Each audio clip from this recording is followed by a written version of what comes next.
Trying to add those last few players to your team before Madden 21 drops. Avoid the packs, save the racks, use code CC now, 25% off. Hey, what is going on, Madden family? Welcome to the first part of our series of preparing for Madden 21 or MUT 21. We're here to help you guys out to get ready for day one, which is coming in a couple weeks, maybe a little less, hopefully, for us, right? Thinking August 19th or 20th is when EA Access will open up, and hey, that's going to be our day one for us there. So that's what we're going to be talking about. If you guys are new, and I appreciate it, thank you guys for stopping by. Hit the like, subscribe, do all that sort of stuff you guys need to get better, get ready for Madden 21, MaddenTurf.com. Use code CC, save 10%, go get you a guide or something like that. But let's talk about it. This episode is about the market. Hey, the market, okay? We've covered this in the past, and we're going to go over a few examples here of things to do. So everyone always wants to know, what do I do day one? Once we get day one itself, I will let you guys fully know. But this is about preparation for us, right? So when we talk about MUT, right, we're talking about MUT. You're going to go in day one, you're going to play solos, you're going to open some packs maybe and stuff like that. You're going to get cards in those packs or cards from solos. You're going to know, what should I do with them? So what we had seen in previous years was prices are normally a little lower to start, right? There's just not as many coins out there, right? People have to earn coins, people have to make coins, however it is, and coins don't fully exist yet. So the prices of cards is a little lower, and as people get more coins, prices go up and up and up, right? So we're gonna look at some examples here. This is the base elite Khalil Mack from last year, okay? So we're gonna see here that the game did, came out before this year, but we're looking that there was sort of a spike about a week after the game, but it wasn't even a significant spike. You're talking about maybe 20% difference right there, and not much there. So we didn't see some violent rise, a doubling of price or anything like that for this card, and we saw obviously things go straight down with it.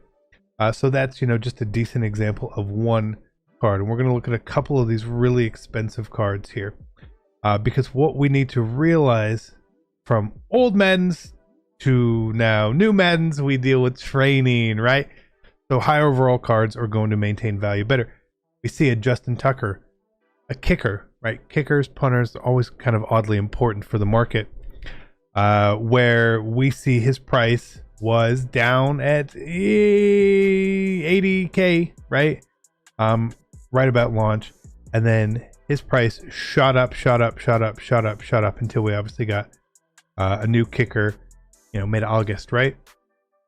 So kicker, is a kicker a good investment here? So is the best kicker a good investment? I don't know. If you're buying it day one, you could have made a lot of coins.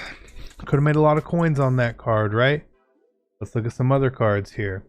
Let's pick a Jalen Ramsey here, one of the best corners in the game to start, right? Do we see a similar uptick? Not really. We still see an uptick, right? You see him going from 190 to a max of 240 over multiple weeks there.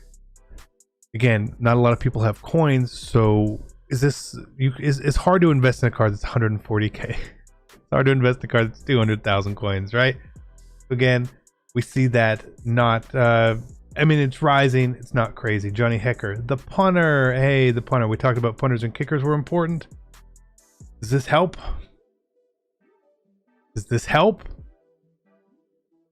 This isn't necessarily to say if you want to invest, but if you want to get that punter or kicker and you see their price, feel like it's a little low, you want to go ahead and you want to snag that guy very early on, because the next time you could get Johnny Hekker at 50,000 coins was November.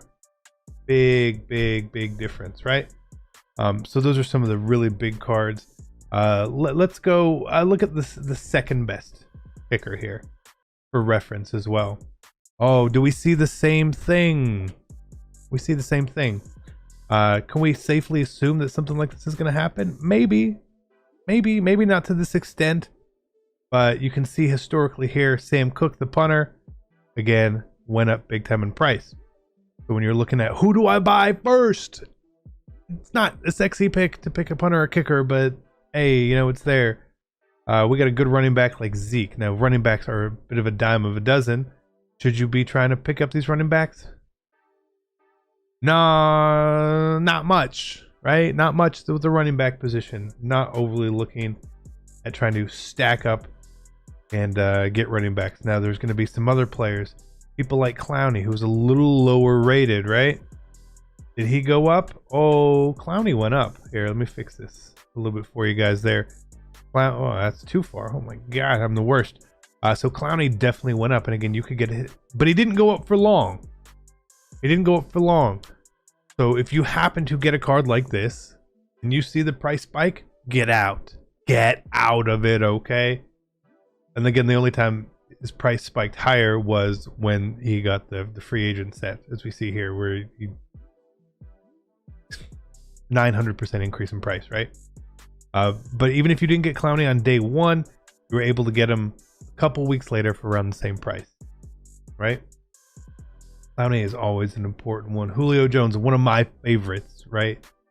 One of my favorites. Is it worth it for me to go out of my way and get Julio day one? No, receivers are a dime a dozen, just like running backs, okay? As much as I want Julio, I would have literally been paying the most expensive for him at the time. We see it just goes down, and you always see that when these spikes come out, it's when people get new cards, right? So when you think of, hey, is this card a good investment? Is this someone I should buy right now? Is this going to be their best price point for 2 weeks to a month, right? That's what you have to be thinking. No, a lot of times it's not. Tyreek Hill, on the other hand, you would think, oh, look at this. But then Tyreek Hill, again, his price, where you could get him on day one, you were also able to get him not too much longer after that. Plus, I think he was actually in rewards packs, which definitely counts. Let's look at some other guys here. Pat Pete, another really popular name. We see here, did Pat Pete go up? He did go up, but he was just kind of cheap anyway, right? And then obviously he went up when he got a Team of the Week card. But again, worth investing in? It's small numbers there. Remember the 10% tax. Where if you were buying it at this 58K, could you have sold them at 83? Sure, you would have made a 20K profit per card, which is not bad. You know, it's not bad. If you had it, you sell it. Maybe you do something like that. And I want to look at some of the much lower rated cards. I want to look at some of the gold cards, because golds are very important too, right? Every year there are going to be good gold cards. It's going to be good gold cards, right? Let's bring this up a little bit here. We see this Brandon McManus is 3,000 coins, and he sort of jumped up a bit. And the next time he was really under his 3K value consistently was November. So if you're picking this gold kicker up on day one, you're not making a bad buy there at all, right? Again, really good kicker. Outside of cards, getting new cards with power-ups and stuff like that, it's different. Promos are going to drive things differently as well. So I want to look at something here. Again, there's always do that, but Mahomes was a big card. He was in the first promo last year, right? Did it overly affect his price? It did a little bit, not as much. We see that his price peaked around 240, 250 there. It was about 200, but then he was, again, cheap sort of going forward. Will they do the same thing with Lamar this year? I don't know. We'll have to find out. Let's find who else was in that promo. Odell Beckham was in that promo, right? Again, kind of a guy you look at. We see this graph here for prices. Receivers, right? Receivers. Now let's look at a card like Lamar, right? Someone who sort of popped off out of the year, right? We'll look at Lamar's price. Lamar's price is still high, right? And move this up. So Lamar on day one was actually more expensive than he was for a couple weeks, right? Because it's, oh my god, I gotta get this card, and then these cards aren't rare. So don't go deep in paying 10,000 coins for a lot of gold cards, because they're gonna go down in price. The only thing that's going to cause them to go up in price is promos. That's something we don't know. It's something we don't control. Now let's take a look at legends, okay? Let's take a look at legends, because those are cards we get too, and we're obviously going to have day one legends, right? There were 89 to 90 overall, I'm pretty sure. So let's go find some of these guys here. Is Larry Allen, Marvin Harrison was the day one card, I'm pretty sure, right?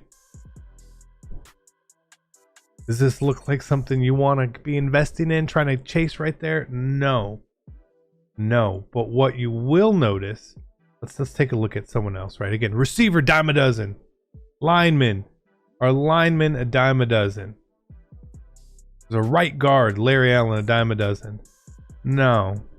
So we see that he plummeted hugely, but then because there was nobody else coming out, he maintained some price. So it's okay to buy him at the low point when you see these legends. Like last year was really under 150, 200K.